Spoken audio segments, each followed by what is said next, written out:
حضرات، آج کی گفتگو آپ کو معلوم ہے مجھے حضرت علی مرتضیٰ رضی اللہ تعالی عنہ کی سیرت کے بارے میں کرنی ہے۔ شہداء اور صدیقین، یہ جو اب چوٹی کے دو مراتب ہیں، در حقیقت ان کے مابین جو اصل فرق ہے، جو اصل تفاوت ہے، وہ ایک مزاجی فرق ہوتا ہے۔ کچھ ایکسٹروورٹ ہوتے ہیں، کچھ انٹروورٹس ہوتے ہیں، کچھ وہ ہے جن کی توجہ خارج کی طرف زیادہ ہوتی ہے، کچھ وہ ہے جن کی توجہ باطن کی طرف زیادہ ہوتی ہے۔ یہ دو مزاج ہیں جو اللہ نے بنائے ہیں۔ بنیادی طور پر انسانوں کے مزاج میں یہ فرق و تفاوت بہت نمایاں نظر آئے گا۔ پہلی بات یہ جان لیجئے کہ انسانیت کا بنیادی جوہر دونوں میں ہوتا ہے، لیکن یہ کہ مزاج کا فرق، استاد طبع کا فرق یہ ہے کہ جو دو مختلف رخ پر ان کی ترقی جو ہے وہ آگے بڑھتی ہے۔ وہ کیا ہے دو مختلف رخ؟ ذہین دونوں ہوں گے، لیکن ایک کی ذہانت زیادہ خارج کی طرف متوجہ ہوگی، ایک کی ذہانت زیادہ اپنے باطن کی طرف متوجہ ہوگی، ایک کی ذہانت حقائق کی طرف متوجہ ہوگی، ایک کی ذہانت مظاہر کے مطالعے کے اوپر صرف ہوگی۔ اب یہ فرق ہو گیا، ذہانت دونوں میں ہے لیکن یہ کہ رخ مختلف ہے۔ نتیجہ کیا نکلے گا کہ ایسے محسوس ہوگا کہ ایک جو ہے اسے حقائق کی طرف کوئی مناسبت نہیں، توجہ نہیں، وہ جو ہے خارج کی دنیا میں اور مظاہر ہی کی دنیا میں مگن ہے، جبکہ دوسرا جو ہے وہ حقائق کی طرف اپنی توجہ کو مرتکز کیے بیٹھا ہے۔ دوسرا بنیادی فرق کیا ہوگا؟ حساس دونوں ہوں گے، لیکن ایک زیادہ حساس ہوگا اپنی عزت نفس کے بارے میں۔ کوئی میری توہین تو نہیں کر گیا، کسی نے مجھے نگاہ تحقیر سے تو نہیں دیکھ لیا، کسی نے میری عزت نفس کو ٹھیس تو نہیں پہنچا دی، اس میں حساس زیادہ ہوگا، اور اس کی حساسیت کا ظہور رد عمل کی شکل میں ہوگا۔ کسی کی حساسیت کا ظہور کس میں ہوگا کہ مجھ سے کسی کو تکلیف تو نہیں پہنچ گئی، میں نے کسی کا دل تو نہیں دکھا دیا، اور اسی کے ساتھ ساتھ کوئی تکلیف میں ہوگا، اسے دیکھ کر وہ تڑپ اٹھے گا۔ اس کی یہ بھی تو حساسیت ہی ہے نا کہ خنجر چلے کسی پہ تڑپتے ہیں ہم امیر، سارے جہاں کا درد ہمارے جگر میں ہے۔ ایک وہ ہے جسے اپنے درد کا احساس تو خوب ہو رہا ہے، دوسرے کے درد کا احساس نہیں ہو رہا۔ اس کا مزاج یہ ہے کہ دریا کو اپنی موج کی طغیانیوں سے کام، کشتی کسی کی پار ہو یا درمیاں رہے، اسے وہ اپنا جو ہے اس کی طرف زیادہ توجہ ہے، اس کی نگاہ جو ہے وہ اپنی ذات کی طرف زیادہ ہے بنسبت دوسروں کے احساسات کی طرف۔ حساس دونوں ہوں گے۔ نتیجہ کیا نکلے گا کہ ایک کے مزاج میں خلق خدا کے لیے رحمت، شفقت، رافت ہوگی، ایک کے مزاج میں شدت اور غلظت ہوگی، سختی ہوگی۔ یہ دو مزاج علیحدہ علیحدہ ہو جائیں گے۔ یہ دونوں کے اجزائے ترکیبی جو ہے ان کو نوٹ کرتے جائیے۔ اسی طریقے سے ایک کے مزاج میں حکیمانہ اور فلسفیانہ انداز ہوگا، اور اس کے قواعد ذہنی چونکہ زیادہ چاق و چوبند ہوں گے، لہذا اس کی سوچ مرتب ہوگی، کسی نہ کسی نتیجے پر پہنچے گی۔ اور ایک کا معاملہ چونکہ اس طرح کا ہے نہیں، حکمت اور فلسفے سے اسے لگاؤ نہیں، لہذا اس کے قواعد عملیہ جو ہے وہ زیادہ چاق و چوبند ہوں گے، متحرک انسان ہوگا، فعال انسان ہوگا، بھاڑ دوڑ میں آگے نکلے گا۔ ایک اس کا رنگ ہوگا، ایک رنگ یہ ہوگا۔ آخری نتیجہ اور میں عرض کر دوں، شجاعت دونوں میں ہوگی۔ نوٹ کیجئے گا اس کو، یہ تو بنیادی اوصاف ہے۔ میں نے عرض کیا کہ یہ تو بنیادی انسانی جوہر ہے، یہ بنیادی انسانی جوہر نہیں ہے تو پھر تو نچلی سطح پر ہی آدمی رہے گا، لیکن یہ بنیادی انسانی جوہر ہوگا تبھی تو اوپر اٹھے گا نا، یا صدیقیت کی طرف یا شہادت کی طرف۔ لیکن یہ ہے کہ اسی میں شجاعت کو شمار کیجئے کہ شجاعت دونوں میں ہوگی، لیکن ایک کی شجاعت ظاہر و باہر ہوگی، نمایاں ہوگی، نظر آئے گی، اس کے اندر قوت بھی زیادہ نظر آئے گی، طاقت بھی زیادہ نظر آئے گی۔ ایک کی شجاعت چھپی رہے گی، اور جب کبھی وقت آ گیا تو ظاہر ہو جائے تو ہو جائے، ورنہ عام طور پر وہ شجاعت جو ہے اس کے اندر مخفی رہے گی۔ یہ سارے اوصاف ادھر کے جمع کر لیجئے اور سارے اوصاف ادھر کے جمع کر لیجئے، ایک مزاج صدیقین کا ہے، ایک مزاج شہداء کا ہے۔ اس میں کنٹراسٹ کے طور پر جو میں نے اب جو بہت طویل بحثیں میں کر چکا ہوں اس کی طرف نہیں جاؤں گا کہ میں نے یہ مزاج اسلام سے پہلے کے لوگوں کے اندر بھی آپ کو کنٹراسٹ کے طور پر دکھایا، لیکن صحابہ کرام میں یوں سمجھیے کہ ایک طرف رکھیے حضرت ابوبکر صدیق اور حضرت عثمان غنی کو رضی اللہ تعالی عنہما. یہ میں مردوں کا ذکر کر رہا ہوں.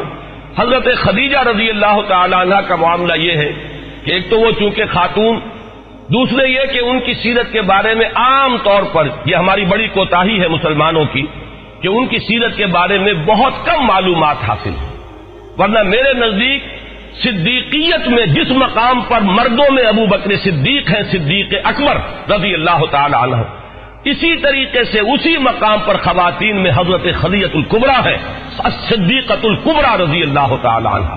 یہ بالکل دو متوازی شخصیتیں ہیں.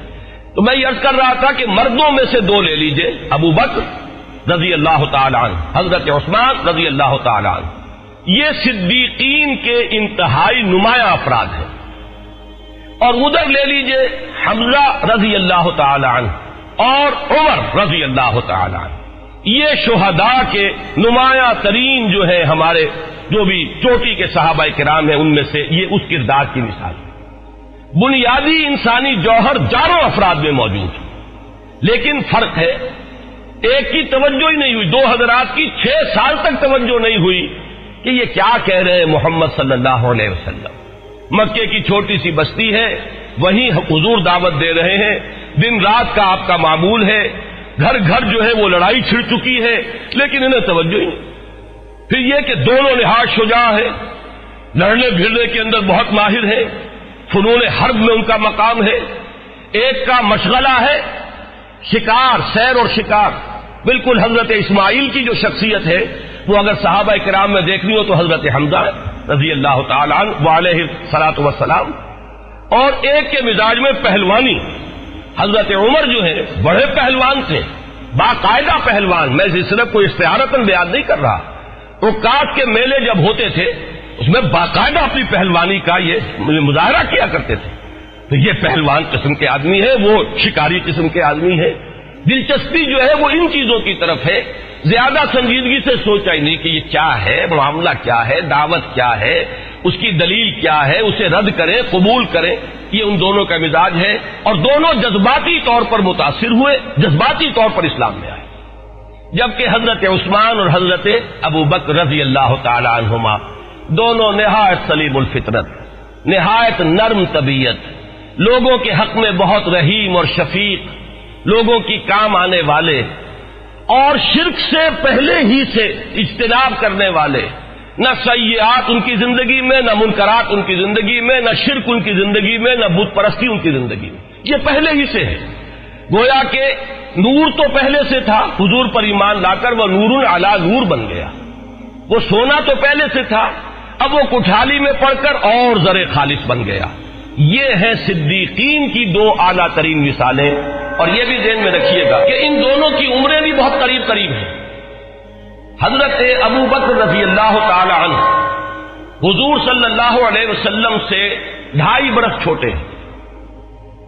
571 عیسوی میں پیدائش حضور کی ہے، 573 میں حضرت ابو بکر کی، اور بالکل اتنے ہی عرصے کے بعد ان کا انتقال بھی ہوا حضور کے وصال کے.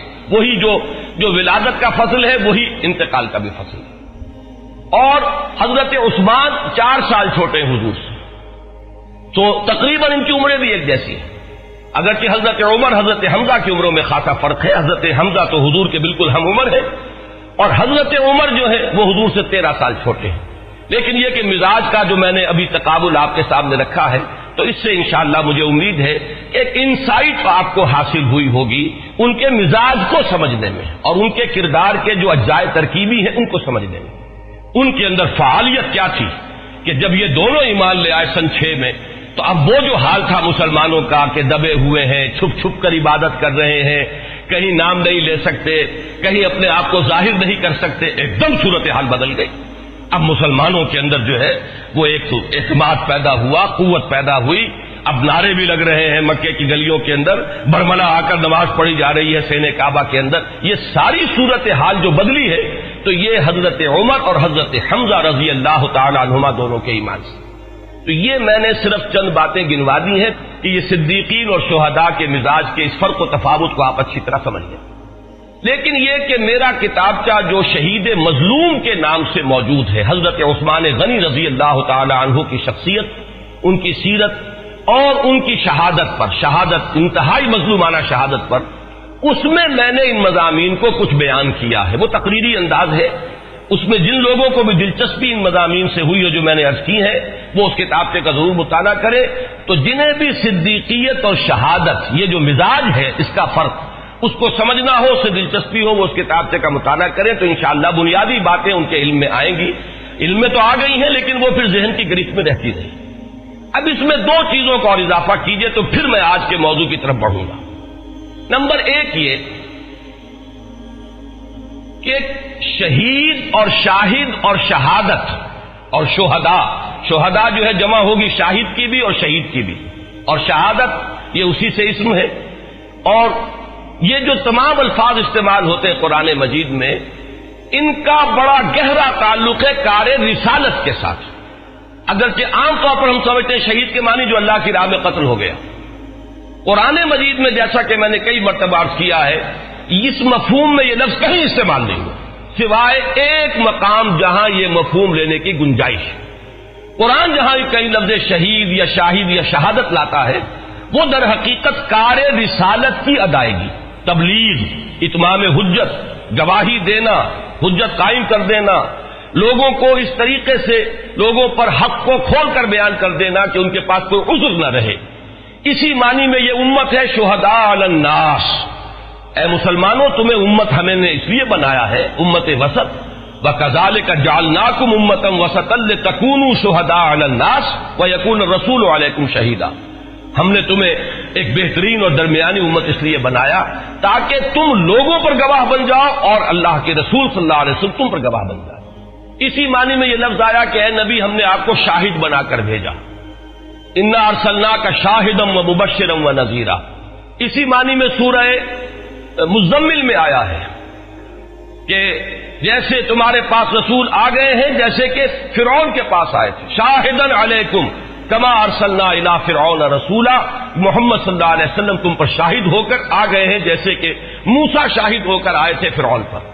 پھر یہ لفظ جو آتا ہے اس کو اچھی طرح سمجھ لیں تو شہادت جو ہے، مرتبہ شہادت، اس سے ذرا علیحدہ کر لیجئے.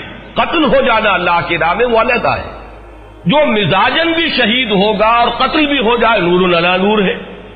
لیکن ہو سکتا ہے ایک شخص مزاجن شہید ہے، کار رسالت کی ادائیگی میں نہایت چاق و چوبند ہے، تبلیغ دین میں حضور کا دست و بازو بنا ہوا ہے، بڑی ہمت کے ساتھ دین کے کام میں لگا ہوا ہے، اس کی شجاعت کا مظاہرہ ہو رہا ہے، پوری قوت کے ساتھ اس نے دین کے کام کو آگے بڑھایا ہے. تو گویا مزاجن تو یہ شہداء میں سے ہے، چاہے اسے اللہ کے راہ میں قتل ہو جانے کی سعادت نصیب ہو یا نہ ہو. جیسے کہ آپ کو معلوم ہے خالد ابن ولید رضی اللہ تعالی عنہ کتنی جنگیں لڑی، کتنے زخم کھائے، لیکن یہ کہ وہ قتل ہو جانے کی سعادت نہیں تھی. اللہ تعالیٰ نے وہ موت انہیں نہیں دی، وہ موت ملی ہے جو کہ ایک طبیعی موت ہوتی ہے. اور حضرت عثمان کے بارے میں آپ سے عرض کر چکا، ان کا مزاج صدیقین کا تھا. حضرت ابو بکر کا معاملہ تو یہ کہ صدیق بھی ہے اور وہ قتل والا معاملہ انہیں نہیں ہوا، وہ خالص صدیق رہے، صدیق اکبر ہے. حضرت عثمان مزاجن صدیق ہے لیکن قتل ہو جانے کی سعادت بھی انہیں مل گئی، تو دو نور جمع ہو گئے. میں نے اسی کتابچے میں لکھا ہے ذو النورین. اصلاً تو اس لیے کہا جاتا حضرت عثمان کو رضی اللہ تعالی عنہ کہ دو لختے جگر، دو بیٹیاں حضور کی ان کے حوالہ عقد میں آئیں، ان کے نکاح میں آئیں. ذو النورین اس لیے ہے. لیکن یہ کہ اس مناسبت میں اور بھی بہت سی چیزیں شامل ہیں، میں نے اس کتابچے میں تفصیل سے بیان کی، کوئی ایک دو نہیں کئی ہے کہ یہ تثنیہ کا جمع ان کے ہاں ان کی سیرت میں بہت ہی سیغہ تثنیہ کا جمع ہو جاتا ہے مختلف اعتبارات سے. تو دوسری بات یہ نوٹ کر لیجئے گا کہ کار رسالت، تبلیغ دین، اس کے ساتھ گہری مناسبت ہے لفظ شہادت کی. اب تیسری بات سمجھیے، اور وہ اس کے حوالے سے ہے جو میں نے پہلے بھی عرض کی ہے کہ ایکسٹروورٹس اور انٹروورٹس یہ تو دو ہو گئے. شاذ قسم کے لوگ ایسے بھی ہوتے ہیں جنہیں ایمبیورٹس کہا جاتا ہے. ایمبیورٹس کون ہوں گے؟ جن میں یہ دونوں اوصاف جمع ہو جائیں، انتہائی توازن کے ساتھ جمع ہو. ان کے اندر حساسیت بھی دونوں طرح کی ہو، عزت نفس کا بھی پورا احساس ہو، اپنی عزت نفس کا، اور دوسروں کے دکھ اور درد کا احساس بھی ہو، اور دوسروں کے احساسات کا پاس بھی ہو۔ ان کے اندر شجاعت بھی دونوں جمع ہو، وہ شجاعت بھی کہ جو قوت ارادی کی شکل میں اندر ہوتی ہے، جیسے کہ حضور نے فرمایا صلی اللہ علیہ وسلم، حضور نے فرمایا لیس الشدید بسرعہ انما الشدید الذی یملک نفسہ عند الغضب۔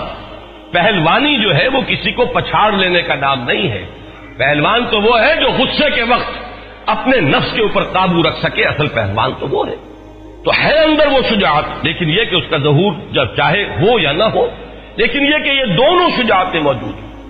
اسی طرح خارج کی طرف بھی توجہ ہو، باطن کی طرف بھی توجہ ہو، اندر کی دنیا سے بھی تعلق ہو، باہر کی دنیا سے بھی تعلق ہو، مظاہر میں بھی دلچسپی ہو اور حقائق میں بھی دلچسپی ہو۔ یہ مزاج جو ہے یہ بہت مشکل بہت مشکل بہت مشکل۔ اور اب جو بات میں آج عرض کرنا چاہتا ہوں، میرے نزدیک طبقہ انبیاء اور رسل میں بھی کامل طور پر متوازن شخصیت جس میں یہ دونوں پہلو کمال پر ہے اور متوازن ہے، وہ صرف محمد الرسول اللہ صلی اللہ علیہ وسلم۔ پوری نسل انسانی میں اس طرح کا فرد اور کوئی نہیں ملے گا۔ اور عجیب بات یہ ہے کہ یہی ہے وہ بنیاد جو بیان کی ہے ڈاکٹر مائیکل ہارٹ نے، کہ حضور کو نمبر 1 پر لایا ہے پوری انسانی تاریخ میں عظیم ترین فرد نسل انسانی کے۔ کون ہے؟ محمد۔ کیوں؟ صلی اللہ علیہ وسلم۔ الفاظ کیا ہے اس کے؟ He is the only person. The only کے لفظ کو میں ہمیشہ کہا کرتا ہوں کہ انڈر لائن کر لیجئے، دی only person supremely successful in both the religious and the secular fields. یہ دونوں میدان جو ہے زندگی کے، ایک سیاست کا، تمدن کا، حکومت کا، ریاست کا، ایک یہ میدان ہے، اس میں میدان جنگ بھی آتا ہے، اس میں صلح کی نیگوسیشنز بھی آتی ہیں، اس میں حکومت کا انتظام و انصرام بھی آتا ہے، اس میں نظام عدل کو قائم کرنا بھی آتا ہے، اس میں تعزیرات اور حدود کا معاملہ بھی آئے گا، اور دوسری طرف یہ ہے اخلاق ہے، مذہب ہے، روحانیت ہے۔ یہ دو میدان آج کل سمجھے جاتے ہیں، دو علیحدہ علیحدہ میدان، ایک انفرادی ایک اجتماعی۔ تو اس شخص کا مطالعہ کیا ہے، اور میں اس کی ذہانت کو خراج تحسین ادا کیے بغیر نہیں رہ سکتا کہ بالکل صحیح جگہ پر اس نے پن پوائنٹ کیا حضور کی عظمت پوری نسل انسانی میں اس اعتبار سے کہ اتنی متوازن شخصیت کوئی اور ہے ہی نہیں۔ اور میں نے عرض کیا خود انبیاء اور رسل کے اندر بھی آپ دیکھیں گے بعض کا مزاج صدیقین کا ہے، بعض کا مزاج شہداء کا ہے۔ شہید ہونا بالفعل وہ جو ہے قتل فی سبیل اللہ ہو جانا، اس کی بات نہیں کر رہا، میری پوری بحث کو سمجھیے مزاج۔ بعض کے مزاج میں وہ کیفیات ہوں گی کہ جو مثلا صحابہ میں سے آپ حضرت عثمان اور حضرت ابو بکر میں پا رہے ہیں، بعض انبیاء اور رسول کے مزاج میں وہ کیفیات نظر آئیں گی جو مثلا آپ حضرت عمر فاروق اور حضرت حمزہ رضی اللہ تعالیٰ عنہما میں دیکھ رہے ہیں، یہ مزاج وہاں بھی نظر آ جائیں گے۔ یہی وجہ اب نوٹ کیجئے سورہ مریم میں اللہ تعالیٰ نے قرآن مجید میں کئی مقامات پر ایسا ہوا کہ نبیوں کے ناموں کے گلدستے آپ کو ملیں گے۔ سورہ نساء میں بھی ایک گلدستہ ہے، سورہ انعام میں گلدستہ ہے، سورہ انبیاء میں گلدستہ ہے، مختلف جگہوں پر انبیاء کرام کے ناموں کا تذکرہ بڑی ریپڈ سکسیشن میں وہ آپ کو گلدستے ملیں گے۔ سورہ مریم میں بھی ایک ایسا ہی گلدستہ ہے۔ دو رسولوں کے ساتھ فرمایا گیا صدیقا نبیا، حضرت ابراہیم اور حضرت ادریس علیہم الصلاۃ والسلام، انہ کان صدیقا نبیا، اور دو کے بارے میں فرمایا وہی جن کا ذکر بار بار میں کر رہا ہوں کہ اگر حضرت اسماعیل کا نقشہ صحابہ میں دیکھنا ہو تو حضرت حمزہ رضی اللہ تعالی عنہ، اگر حضرت موسیٰ علیہ الصلوۃ والسلام کا نقشہ صحابہ میں دیکھنا ہو تو عمر فاروق رضی اللہ تعالی عنہ۔ وہی نقشہ ایک مکہ مارا تھا حضرت موسیٰ نے اور اس قبطی کی جان نکالی، فوقظہ موسیٰ فقضى علیہ، وہی معاملہ ہے۔ حضرت اسماعیل کا بھی آپ پڑھتے ہیں، حضرت ابراہیم کئی مرتبہ آئے ہیں چل کر، کہاں؟ کنعان جہاں وہ آباد ہو گئے تھے وہاں سے آ رہے ہیں مکہ مکرمہ بیٹے سے ملنے، لیکن بیٹا نکلا ہوا شکار کے لیے، کئی دن رہے ہیں بیٹا ہے ہی نہیں، بغیر ملے ہی واپس چلے گئے ہیں کچھ پیغام چھوڑ کر۔ یہ آپ نے سنے ہوں گے واقعات، جیسے حضرت حمزہ کے بارے میں آتا ہے کہ تیر کمان اور تلوار لیا اور نکل گئے، اور صحرا کے اندر کئی دن جو ہے وہ شکار کہیں شیروں سے پنجہ آزمائی ہو رہی ہے، کہیں اور کچھ ہو رہا ہے، یہ ان کا شوق تھا۔ تو جو نقشہ جو سیرت کا آپ کو نظر آئے گا انبیاء کرام میں سے حضرت اسماعیل کا، وہ حضرت حمزہ کا ہے صحابہ کرام میں، جو حضرت موسیٰ کا ہے انبیاء کرام میں، وہ آپ کو نظر آئے گا حضرت عمر کا صحابہ کرام میں۔ تو یہ معاملہ جو ہے ان دونوں کے لیے سورہ مریم میں فرمایا انہ کان رسولا نبیا۔ اب رسول کا میں عرض کر چکا ہوں کہ رسالت کا جو مناسبت ہے وہ لفظ شہادت کے ساتھ ہے۔ یہ دونوں وہ ہیں جن کے مزاج میں شہادت والا جو ہے عنصر وہ غالب ہے۔ حضرت ابراہیم اور حضرت ادریس، ان کے اندر وہ صدیقیت کا رنگ نمایاں ہے۔ اسی طرح حضرت یوسف علیہ السلام وہ بھی صدیق تھے، چنانچہ سورہ یوسف میں آپ دیکھیں گے کہ ان سے خطاب بھی کیا ہے جیل کے ساتھیوں نے، یوسف ایھا الصدیق، یہ صدیق کا لفظ وہاں استعمال ہوا ہے۔ یہ بات اچھی طرح نوٹ کر لیجئے، اور یہ بھی نوٹ کر لیجئے چونکہ نبوت اور رسالت خواتین کے لیے نہیں، وہ آخری درجہ جو ہے اللہ تعالیٰ نے صرف مردوں کے لیے رکھا ہے، تو جو اعلیٰ ترین درجہ ہے خواتین کا وہ صدیقیت ہے، اور حضرت مریم کے لیے یہی لفظ آیا امہ صدیقہ، حضرت عیسیٰ علیہ السلام کی والدہ صدیقہ تھی، اس لیے کہ یہ بلند ترین مرتبہ تھی۔ تو یہاں تک بات سمجھ لیجئے۔ اب آئیے حضرت علی رضی اللہ تعالیٰ عنہ کی سیرت کے عناصر کیا ہیں اس کو سمجھیے، اور ان کی عظمت کیا ہے اس کو پہچانیے۔ پہلی بات، میں نے حضرت علی مرتضیٰ کے نام کے ساتھ رضی اللہ تعالیٰ عنہ ایک لفظ کا اضافہ کیا، مثیل عیسیٰ۔ ان میں حضرت عیسیٰ کی سی ایک کیفیت پائی جاتی ہے، مثال ہے وہ حضرت عیسیٰ کی۔ بہت سے حضرات اچھے بڑے پڑھے لکھے لوگ، دینی مزاج رکھنے والے، وہ بھی چونک گئے، آج تک یہ لفظ نہیں سنا۔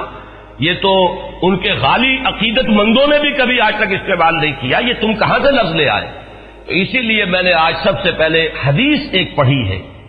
یہ حدیث مسند احمد میں ہے، امام احمد ابن حنبل اپنی مسند میں اسے لائے ہیں، اس کے علاوہ مستدرک حاکم میں ہے، کامل ابن عدی میں ہے، یہ تو ہے جو اہل سنت کی کتابیں ہیں حدیثوں کی، اور خود اہل تشیع کے ہاں نہج البلاغہ کا جو مقام ہے وہ آپ کو معلوم ہے۔ حضرت علی رضی اللہ تعالیٰ عنہ کے خطبات، آپ کے خطوط، آپ کے فرامین، آپ کی دعائیں یہ جمع کی گئی ہیں۔ اس میں یہ کہ کوئی شخص سمجھتا ہے کہ وہ مستند ہے، کوئی سمجھتا ہے کہ نہیں، اس کو چھوڑ دیجئے، اہل تشیع کے ہاں اس کا مقام ہے، بہت بلند مقام ہے نہج البلاغہ کا۔ تو نہج البلاغہ میں بھی حضرت علی رضی اللہ تعالیٰ عنہ کا یہ قول موجود ہے، گویا کہ اس کی صحت پر اہل سنت اور اہل تشیع دونوں متفق ہو گئے۔ میں وہ بات کہہ رہا ہوں کہ جس میں کوئی اختلاف اور افتراق نہیں۔ یہ ایک حدیث ہے جو میں نے آپ کو پڑھ کر سنائی، یہ مسند احمد کی روایت ہے اور مشکات شریف کے اندر بھی موجود ہے۔ راوی اس کے خود حضرت علی ہیں رضی اللہ تعالیٰ عنہ۔ میں نے آپ کو سنایا تھا، پھر الفاظ سن لیجئے، ایک لفظ غور سے سنیے۔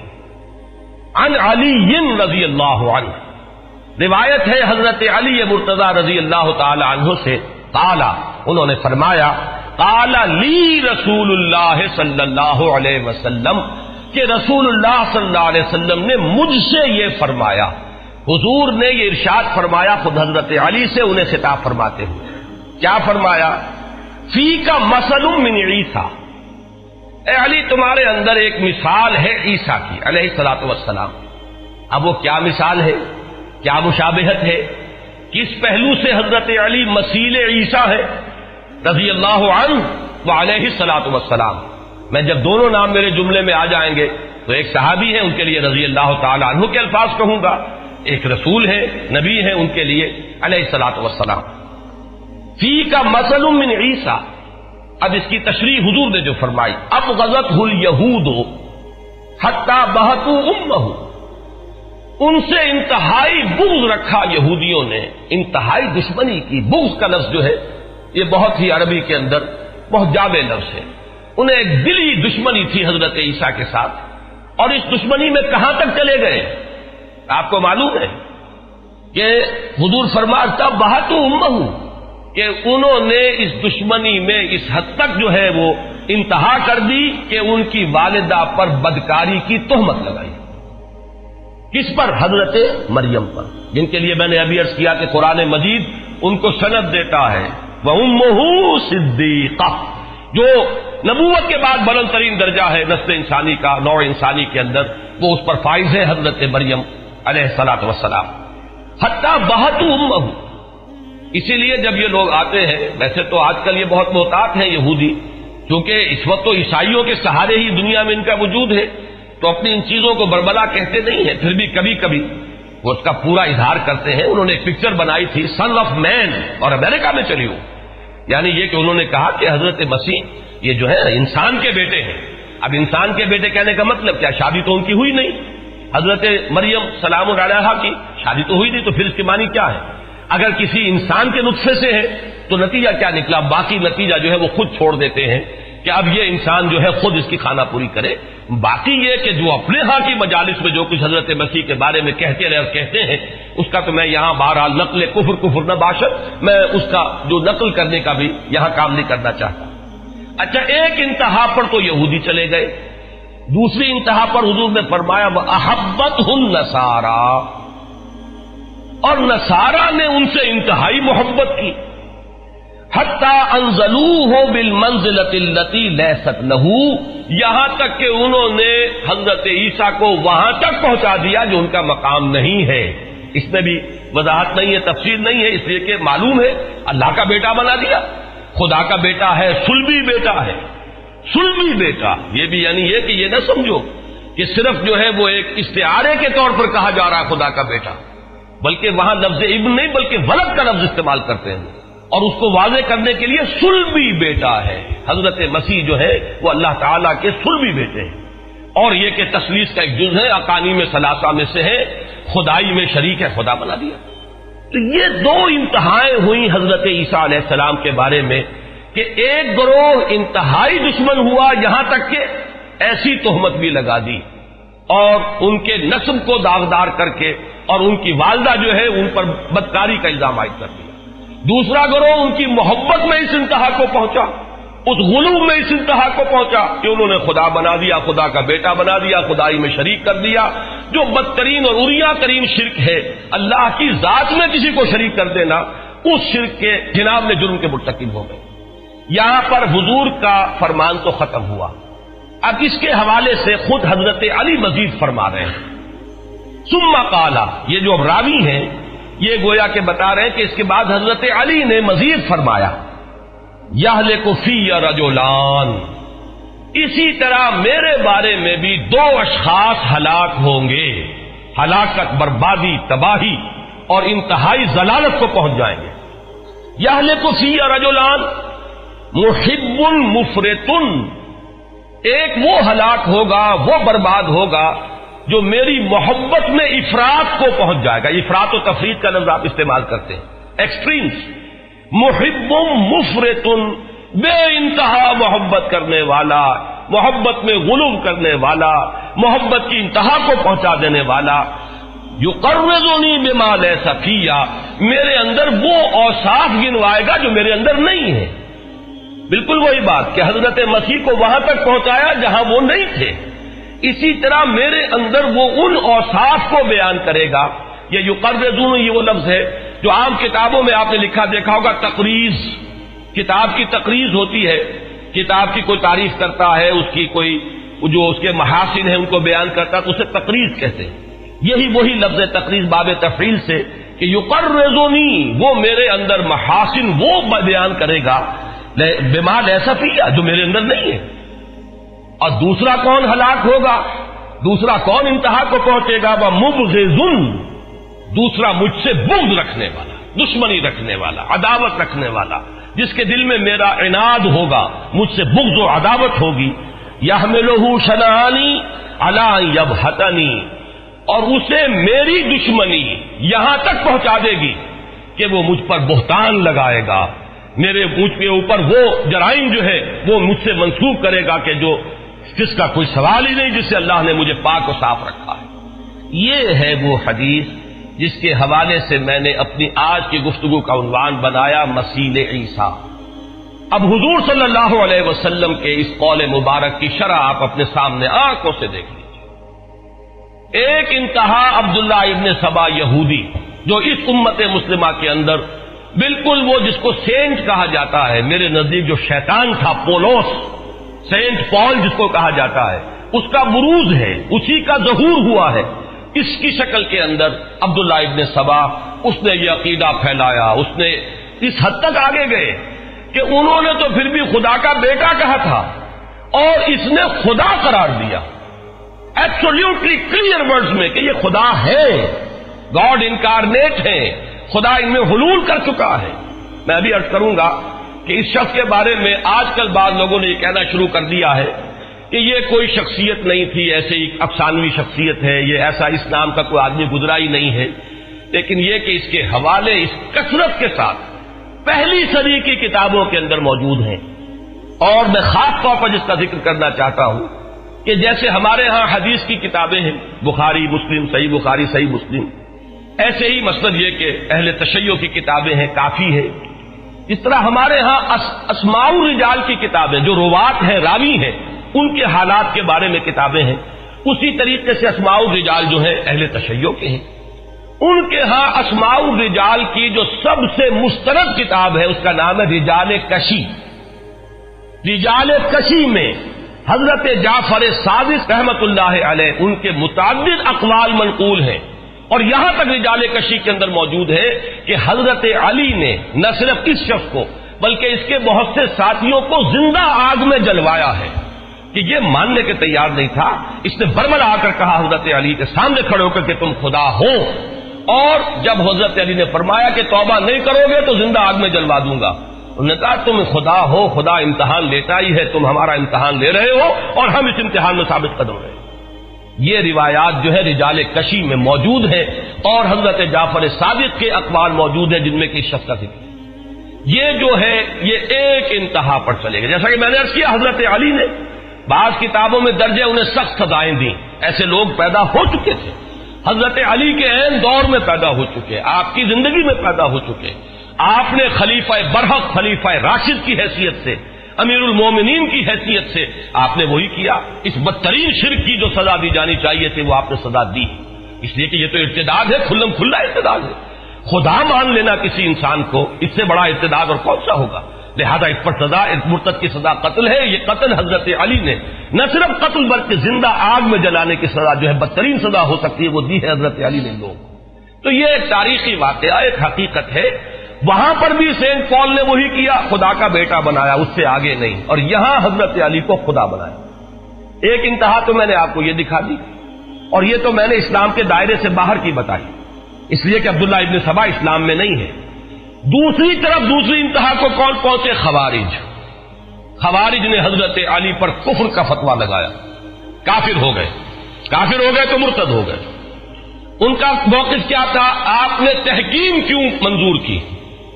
ان الحکم الا للہ، اللہ کے سوا تو کوئی حکم نہیں، کوئی حاکم نہیں، کوئی حکم دینے کا مجاز نہیں۔ آپ نے کیسے حاکم مان لیا، کیسے حکم مان لیا، کیسے اپنا معاملہ حوالے کر دیا؟ گویا کہ آپ کو اس بات کا یقین نہیں ہے کہ آپ خلیفہ برحق ہیں، آپ نے گویا کہ ڈسپیوٹڈ اس کو تسلیم کر لیا، آپ اس معاملے کے اندر تحکیم کے اوپر راضی ہو گئے۔ اب حضرت علی رضی اللہ تعالیٰ عنہ کے مزاج میں یہ میں عرض کر دوں، وہ میں بعد میں بیان کروں گا کہ جو ایک نرمی تھی مزاج کے اندر، اس نرمی کا ظہور ہوا ہے کہ اب مسلمانوں کی قتل و غارت گری آپ کو کسی صورت میں پسند نہیں تھی۔ جو کچھ ہو رہا تھا اس سبائی فتنے کے نتیجے میں اس سے حضرت علی نے آخری کوشش بھی کی ہے کہ کسی طریقے سے یہ معاملہ ختم ہو جائے، لہذا اس تحکیم جو ہے اس پر حضرت علی راضی ہو گئے۔ اب انہی کی فوج میں وہ لوگ تھے جنہوں نے وہاں سے علیحدگی اختیار کی، اور وہ لوگ اب ایک علیحدہ فرقہ بن کر آ گئے۔ انہوں نے کہا یہ شخص تو کافر ہو گیا، معاذ اللہ ثم معاذ اللہ، نقل کفر کفر نہ باشد۔ پھر انہوں نے کہا سب کافر ہو گئے، یہ بھی کافر، معاویہ بھی کافر، عمرو بن العاص بھی کافر، موسیٰ اشعری بھی کافر، سب کافر ہو گئے۔ جنہوں نے بھی اس تحکیم کے اندر حصہ لیا اور تسلیم کیا سب کافر ہو گئے، سب مرتد ہو گئے، سب واجب القتل ہو گئے۔ حضرت علی رضی اللہ تعالیٰ عنہ نے بڑی نیگوشیشن کی کوشش کی، بڑے لوگوں کو بھیجا، سمجھایا، یہاں تک بھی فرمایا کہ اگر تم لوگ اپنے اس عقیدے پر قائم رہو تب بھی میں تمہارے خلاف کوئی اقدام نہیں کروں گا، بشرطے کہ تم بدامنی کا ارتکاب نہ کرو۔ اگر بدامنی کرو گے، فتنہ و فساد کرو گے تو مجھے ظاہر بات ہے کہ پھر مجھے تمہارے خلاف جو ہے کوئی ایکشن لینا ہوگا، کوئی اقدام کرنا پڑے گا۔ لیکن اگر تم یہ خبث باطن بھی اپنے اندر رکھو، لیکن یہ کہ کوئی اقدام نہ کرو، کوئی بدامنی نہ کرو، کوئی فساد نہ مچاؤ، تو میں تم سے کوئی تعارض نہیں کروں گا، تمہارے خلاف اقدام۔ لیکن یہ لوگ اتنے بفرے ہوئے تھے، جنگ نہروان میں 4,500 آدمی ان کا مارا گیا ہے. اور اس میں یہ تھا کہ لشکر تو زیادہ بڑا تھا، حضرت علی کا لشکر بے پناہ تھا اس وقت بہت بڑی تعداد میں. جب یہ لوگوں کے سامنے آمنے سامنے لشکر ہوئے ہیں، حضرت علی نے بڑی کوشش کی ہے کہ ان کے ساتھ مصالحت ہو جائے، سمجھا دیا جائے. آخری آپ نے جو تدبیر اختیار کی کہ حضرت ابو موسیٰ اشعری کو جھنڈا دے کر، سفید جھنڈا دے کر ایک طرف کھڑا کر دیا کہ جو بھی اس جھنڈے کے پاس پہنچ جائے گا اس کے لیے امان ہے. گویا کہ وہ علیحدہ ہو گیا، نیوٹرل ہو گیا، وہ نہ ادھر رہا نہ ادھر رہا. تو اس حربے سے، آپ کی اس تدبیر سے کافی لوگ جو ہے ان کے لشکر سے نکل کر ادھر چلے گئے، لیکن 4,500 افراد باقی رہ گئے. پھر جب جنگ ہوئی ہے تو سب کے سب وہاں پر ہلاک ہو گئے. اس بہادری سے لڑے ہیں کہ تاریخ میں ان کی بہادری کے تذکرے آپ کو ملیں گے. 9 آدمی بچے ہیں 4,000 میں سے، 4,500 میں سے، باقی سب کے سب جو ہے انہوں نے اپنی جانیں دے دی. مغالطہ ہوتا تو اتنا شدید ہو جاتا ہے. تھا مغالطہ، بہت بڑی گمراہی، لیکن یہ کتنا شدید مغالطہ، کتنی بڑی گمراہی کہ وہ فی الواقع یہ سمجھتے تھے کہ ہم حق پر ہیں اور یہ لوگ غلط ہیں، اور انہوں نے جانیں اپنی دے دی، قربان کر دی اپنے اس باطل نظریے کے اوپر کہ جو ان کے دلوں میں بیٹھ گیا تھا. تو یہ بات جان لیجئے کہ اس وقت، اور اب خوارج کے کفر پر امت کا اجماع ہے. پوری امت جو ہے وہ مانتی ہے کہ خارجی جو تھے خوارج، وہ خود اسلام کے دائرے سے باہر ہو گئے. لہذا میں نے یہ 2 ایکسٹریمز دے دی کہ ایک وہ یہود جو حضرت مسیح علیہ الصلوۃ والسلام کے اتنے دشمن ہوئے کہ انہوں نے نہ صرف ان کی والدہ پر تہمت لگائی بلکہ بچ پڑتے انہوں نے تو سولی پر چڑھائی دیا نا، مرتدی قرار دیا تھا نا کہ اس نے کفر بکا ہے، یہ جو کہہ رہا ہے یہ کفر ہے. جب کفر ہے تو مرتد ہو گیا، مرتد ہے تو واجب القتل ہے، لہذا قتل کی سزا وہ تو یہود کی عدالت نے سنائی تھی. یہ دوسری بات ہے کہ ہمارے نزدیک وہ حضرت مسیح تھے ہی نہیں، وہ کوئی اور تھا جس کو سزا سنائی گئی اور جس کو سولی پر چڑھایا گیا. لیکن یہود نے تو اپنی حد تک، اپنے بس پڑتے تو مسیح ابن مریم ہی کو سولی پر چڑھایا. ایک انتہا وہ تھی جس کا کہ مظہر کون ہے؟ خوارج ہیں کہ جو تاریخ اسلام میں پیدا ہوئے، اسلام کے دائرے سے باہر نکل گئے. ایک جگہ الفاظ آتے ہیں اسلام سے ایسے نکل گئے جیسے کہ تیر کمان سے نکل جاتا ہے. انہوں نے حضرت علی کو کافر اور مرتد قرار دیا، واجب القتل قرار دیا، اور بالآخر انہی میں سے ایک شقی تھا عبد الرحمن ابن ملجم کہ جس کے خنجر سے حضرت علی رضی اللہ تعالیٰ عنہ شہید ہوئے. آپ کو معلوم ہے 3 افراد نے بیٹھ کر طے کیا کہ تم جاؤ دمشق اور معاویہ پر حملہ کرو، میں جاتا ہوں کوفے اور علی کے اوپر حملہ کرتا ہوں، تم جاؤ مصر اور عمرو بن العاص پر حملہ کرو. ایک ہی وقت، ایک ہی تاریخ، ایک ہی وقت معین پر یہ تینوں حملے ہوئے. لیکن بس اللہ کا کرنا ہوتا ہے. حضرت معاویہ اس وقت مسجد گئے ہی نہیں تھے، حضرت عمرو بن العاص پر شاید وار ہوا. ان دونوں میں سے کس کا کیا معاملہ ہے یہ ہو سکتا ہے مجھے اس وقت مغالطہ ہو یادداشت میں. ایک پر حملہ ہو ہی نہیں سکا کہ وہ مسجد آئے نہیں تھے، ایک پر ہوا، وار اوچھا پڑا، معمولی سا زخم آیا، صحتیاب ہو گئے. حضرت علی رضی اللہ تعالیٰ عنہ پر وہ زخم جو تھا کاری تھا، ان کی شہادت اس سے واقع، لیکن فیصلہ انہوں نے تینوں کا کیا.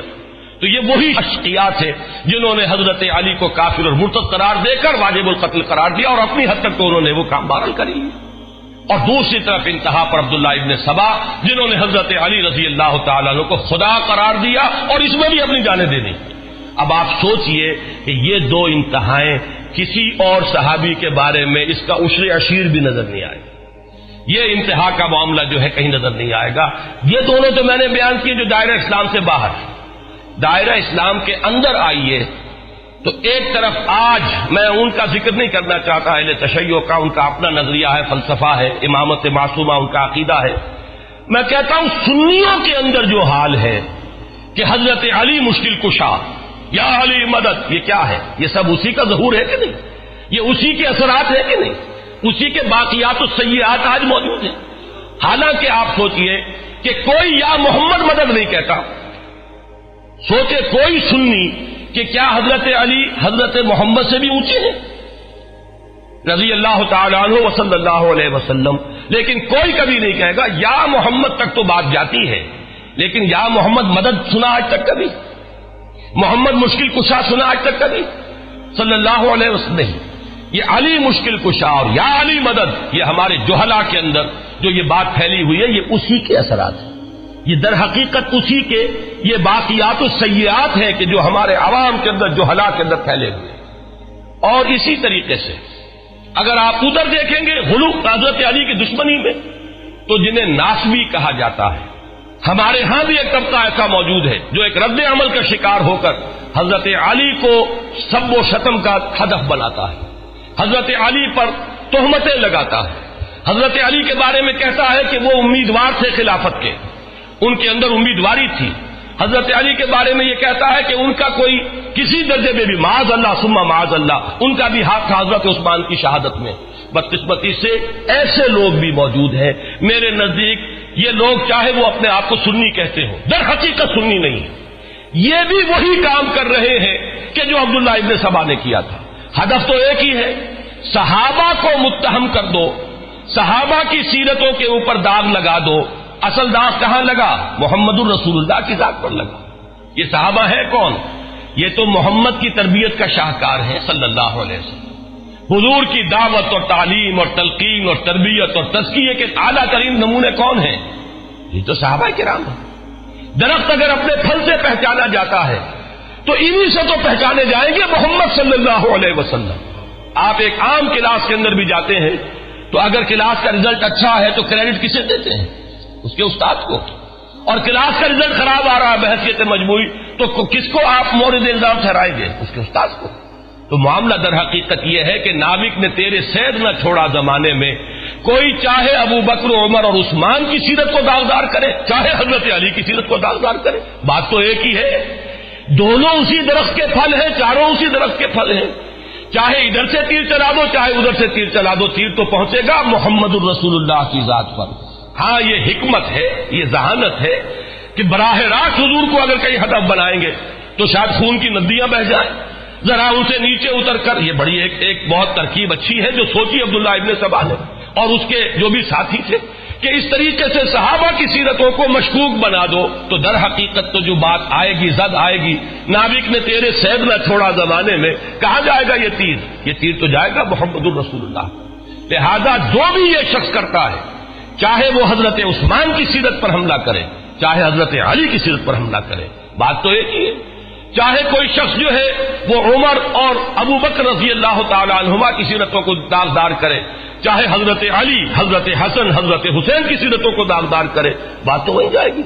تو در حقیقت میرے نزدیک ایسے لوگ چاہے وہ اپنے آپ کو کتنے ہی بڑے سنی سمجھتے ہوں, جو بھی حضرت علی رضی اللہ تعالی عنہ کی ذات پر اس طرح کا کوئی حملہ کرے گا, ان کی نیت پر کوئی شک کا اظہار کرے گا, ان کے بارے میں اس طرح کی باتیں جو میں نے گنوا دی ہیں اگر وہ کہے گا, میرے نزدیک وہ دائرہ اہل سنت سے خارج ہے. بات چاہے وہ اپنے آپ کو کتنا ہی بڑا سنی سمجھتا ہو, بات وہ کر رہا ہے جو اصل میں گویا کہ اعلی کار بن گیا ہے وہ حضور کے دشمنوں کا, حضور کے صحابہ کے دشمنوں کا. اس لیے کہ جیسے ابو بکر عمر عثمان صحابہ ہے رسول کے صلی اللہ علیہ وسلم, ویسے ہی حضرت علی رضی اللہ تعالی عنہ یہ بھی صحابی ہے محمد الرسول اللہ صلی اللہ علیہ وسلم. تو ایک بات تو میں نے اس حدیث کے حوالے سے بیان کرنی تھی, وہ میں نے آپ حضرات کے سامنے رکھ دی. اب آئیے جو میں نے مزاج کی اتنی لمبی چوڑی بحث کی ہے, آپ بھی جاننا چاہتے ہو کہ میں حضرت علی کو کہاں رکھتا ہوں. آپ اچھی طرح سمجھ لیجئے, اس پوری بحث کا اب آپ کے سامنے سرا آ جائے گا. میرے نزدیک صحابہ کرام میں ایمبی ورڈ شخصیت حضرت علی کی ہے رضی اللہ تعالیٰ عنہ. جامع الصفات, جن کے اندر یہ دونوں رنگ موجود ہیں, حضور صلی اللہ علیہ وسلم کی شخصیت کا ایک عکس جامعیت کے ساتھ کہ حضرت علی میں. اب دیکھیے نوٹ کیجئے, ایک طرف شجاعت, بہادری, اور وہ شجاعت صرف چھپی ہوئی نہیں, ظاہر و باہر. معاملہ صرف وہ نہیں ہے. حضرت ابو بکر یقیناً بہت شجاع تھے رضی اللہ تعالی عنہ, اور میں آپ کو سنا چکا ہوں حضرت علی ہی کا خطبہ جو حضرت ابو بکر کے انتقال پر آپ نے دیا ہے, اور حضرت علی نے یہ فرمایا تھا کہ ابو بکر ہم میں سب سے زیادہ بہادر اور شجاع تم تھے جو پہرا دے رہے تھے بدر کی شب محمد الرسول اللہ صلی اللہ علیہ وسلم, اور اللہ نے تمہیں منتخب کیا تھا محمد الرسول اللہ کی رفاقت کے لیے اثناء سفر ہجرت میں. حضرت علی فرما رہے ہیں کہ ہم میں سب سے بڑے شجاع تم. اگرچہ حضرت ابو بکر کی شجاعت کا کوئی ظہور تو نہیں ہوا, کسی پہلوان سے آپ کا مقابلہ آتا ہے سیرت میں کہیں, کسی کے ساتھ دو بدو جنگ کی کوئی تفصیل آتی ہے کہیں سیرت کے اندر. ایک اور بات ہے وہ ارادہ اور عزم کہ ابو بکر نے اپنے بیٹے سے کہا تھا, جب بیٹے نے کہا عبد الرحمن ابن ابی بکر نے کہ ابا جان بدر میں آپ میری زد میں آ گئے تھے. وہ کفار کی طرف سے آیا تھا لڑنے کے لیے، اس لیے کہ اس وقت تک ایمان نہیں لائے تھے، بعد میں ایمان لائے عبد الرحمن ابن ابی بکر. ابا جان آپ میری زد میں آ گئے تھے، میں نے آپ کے ساتھ رعایت برتی، میں نے آپ پر حملہ نہیں کیا. تو حضرت ابو بکر فرماتے ہیں بیٹے یہ تم نے اس لیے کیا کہ تم باطل کے لیے لڑ رہے تھے، خدا کی قسم اگر تم میری زد میں آ جاتے میں کبھی نہ چھوڑتا. یہ ارادہ، یہ استقامت، یہ قوت ارادی، یہ عزیمت انتہا پر موجود ہے. لیکن یہ کہ ظہور اس طریقے سے جیسے حضرت حمزہ کی شجاعت، حضرت عمر کی پہلوانی، حضرت عمر کا یہ قول کہ جس کی خواہش ہو کہ اس کی ماں اسے روئے وہ آئے اور میرا راستہ روک لے، میں جا رہا ہوں ہجرت کے لیے، میں چلا ہوں مدینے کی طرف، کوئی اگر روک سکتا تو روک لے. جس کی خواہش ہو کہ اس کی ماں اسے روئے وہ آئے اور میرا راستہ روک لے. یہ بات حضرت ابو بکر میں تو نظر نہیں آئے گی. اور یہاں میں یہ بھی عرض کر دوں، میری بات کو غلط مفہوم میں نہ لیجیے گا، یہ بات کہیں حضور میں بھی نظر نہیں آئے گی. حضور نے کسی سے مقابلہ کیا؟ کہیں ہے ریکارڈ؟ حضور نے دو بدی جنگ کی کسی کے ساتھ؟ نہیں. لیکن تمام نوع انسانی میں اشجاع، سب سے زیادہ بہادر محمد الرسول اللہ صلی اللہ علیہ وسلم. اگر بہادری کوئی اعلیٰ وصف ہے تو کیا محمد الرسول اللہ صلی اللہ علیہ وسلم کی ذات مبارک میں وہ سب سے بڑھ کر نہیں ہوگی؟ ہے. اور اس کا ظہور ایک موقع پر ہوا ہے، وہ موقع ہے حنین کا، کہ جبکہ عام بھگدڑ مچ گئی ہے، لوگ دوڑے جا رہے ہیں، حضور اس وقت اپنی سواری سے اترے ہیں، علم ہاتھ میں لیا ہے، رج پڑھا ہے، زندگی میں غالباً پہلی اور آخری مرتبہ رج پڑھا ہے، انا النبی لا کذب انا ابن عبد المطلب. اور اگر ظاہر بات ہے، میرا گمان غالب یہ ہے کہ یہ خود حضور ہی نے کہا، اسی وقت موضوع کیا، گویا کہ یہ واحد شعر ہے جو حضور صلی اللہ علیہ وسلم نے پوری اپنی زندگی میں کہا ہے. لیکن یہ کہ اس وقت وہ شجاعت سامنے آئی. تو شجاعت ایک ہوتی ہے چھپی ہوئی، ایک ہوتی ہے ظاہر و باہر. تو حضرت علی رضی اللہ تعالیٰ عنہ میں وہ شجاعت صرف چھپی ہوئی نہیں، ظاہر و باہر شجاعت، نمایاں شجاعت. وہ شجاعت جو بدر میں ظاہر ہو رہی ہے، جبکہ شیبہ ابن ربیعہ وہ بھی حضرت علی کے ہاتھوں واسل جہنم ہوا، اور ولید ابن عتبہ ابن ربیعہ چچا بھتیجے دونوں جو ہیں حضرت علی کے ہاتھوں واسل جہنم ہو رہے.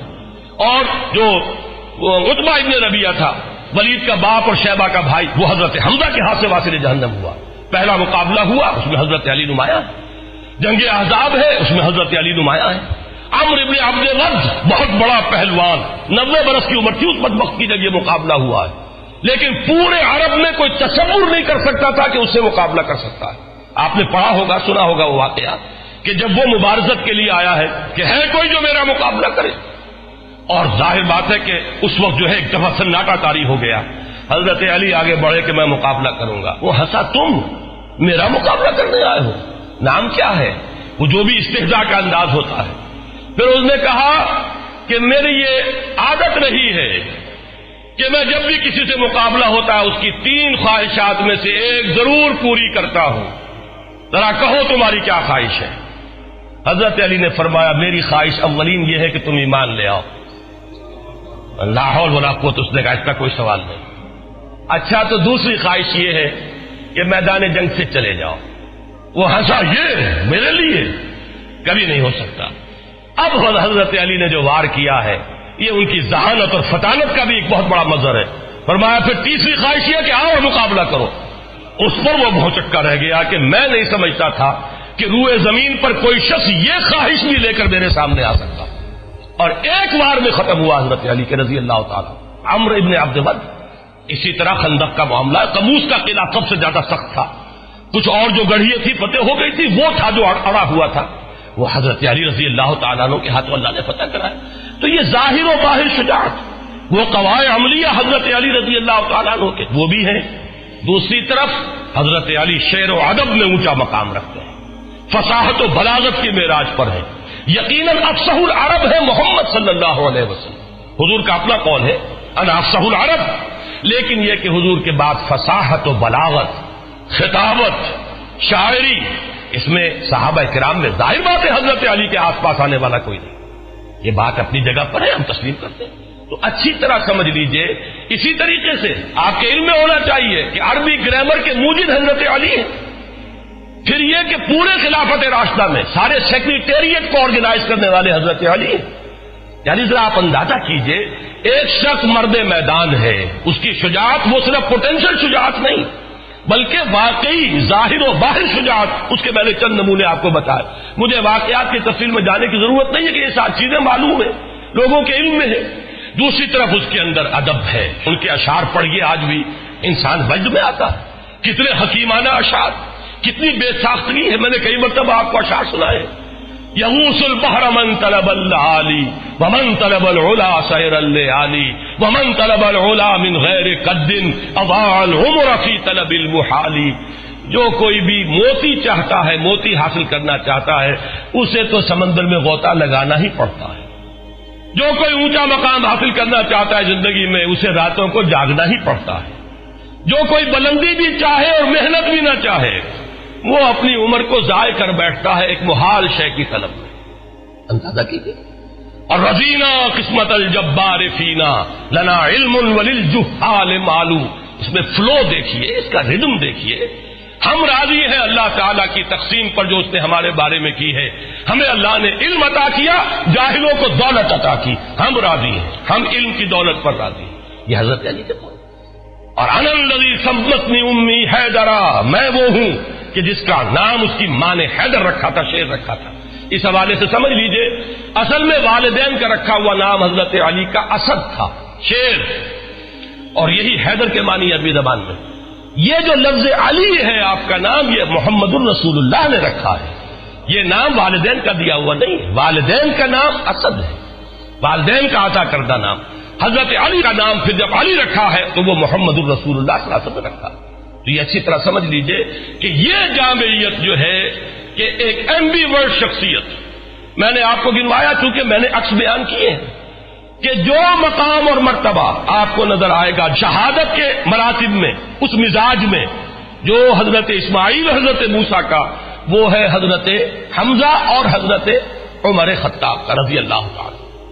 جو مقام وہاں پہ حضرت ابراہیم کا اور ادریس کا نظر آ رہا ہے، وہ اگر امت محمد میں دیکھنا ہو تو وہ ابو بکر اور عثمان غنی کا ہے رضی اللہ تعالی عنہ وعلیہم الصلاۃ والسلام.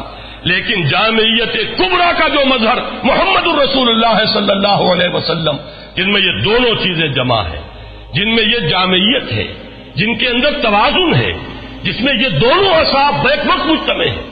ایک طرف انتظامی اوصاف دیکھیے، میں ابھی اشارہ کر چکا ہوں کہ جس تیزی کے ساتھ ایکسپینشن ہوا تھا عالم اسلام کا، وہ اگر اس میں کنسولیڈیشن نہ ہوتی، انتظام و اہتمام و انصرام نہ ہوتا، نظم نہ ہوتا، تو وہ تو تباہی ہو جاتی.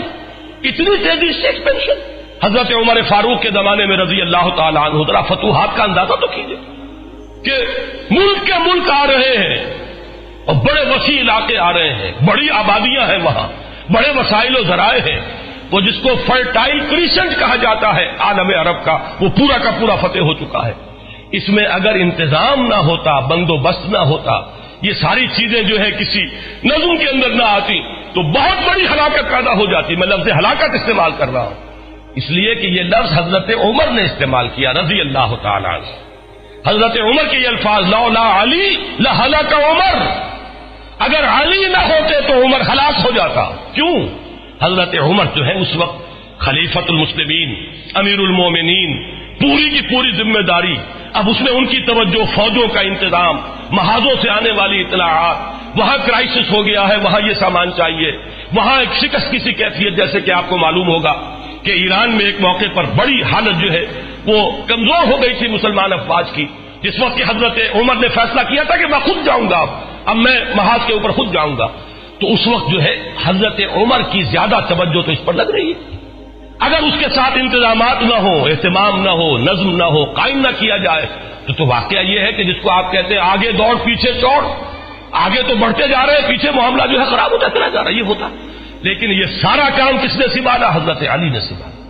یوں سمجھیے کہ اس پورے دور میں حضرت ابو بکر، حضرت عمر اور حضرت عثمان کا بھی ایک حصہ جو ہے دور خلافت کا، اس میں حکومت کا انتظام، پورا سیکریٹریٹ، تمام محکمے بنانے، کوئی سی محکمے کا تصور ہی نہیں تھا. سارے محکمے ایجاد کیے ہیں حضرت علی نے، سارے دیوان مرتب کیے حضرت علی نے. گویا کہ آج کے زمانے میں آپ کہیے چیف سیکریٹری کہیے یا جو بھی اس کو نام دے، وہ کون تھے؟ وہ حضرت علی تھے رضی اللہ. اور پورا انتظام ان کے اپنے ذہن سے نکلا ہوا ہے. تو ایک طرف ایک شخص مرد میدان ہونے میں وہ ہو، میدان بدر یاد کیجئے، غزوہ احزاب یاد کیجئے، غزوہ خندق یاد کیجئے، 3-4 موٹی موٹی چیزیں بھی جو ہے وہ کافی ہو جائیں گی۔